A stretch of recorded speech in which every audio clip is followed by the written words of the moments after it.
Hey, what's going on, guys? So today we're coming to you from Creek Sno Park.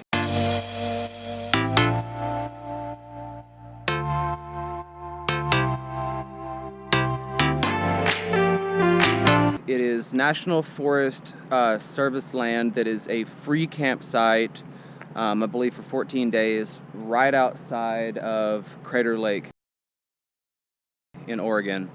Crater Lake, I guess like the boundary for Crater Lake is just a couple of miles up the road, but the visitor center is probably about 10 miles down the road.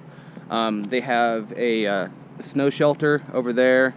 They have vault toilets at the very entrance there. This building has power, no water, but it does have power.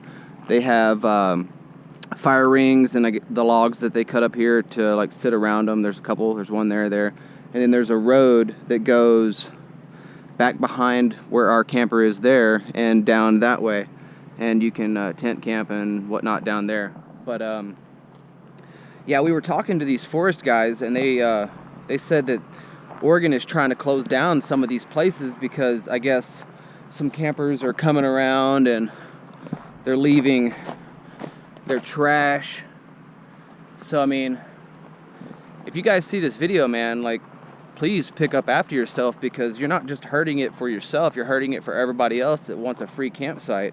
I mean, if you look right over here, there's some more trash right there. I think actually somebody defecated right there. There's a gallon jug down there. I mean, come on, guys. You got to preserve this stuff for everybody, or else the free camping, you know, in just Oregon, I mean, I'm sure they're having the same problems in other states as well. So just clean up after yourself, man. It's a great place to stay. We've been here a couple of nights, and we're about to take off to go to the redwoods, so peace.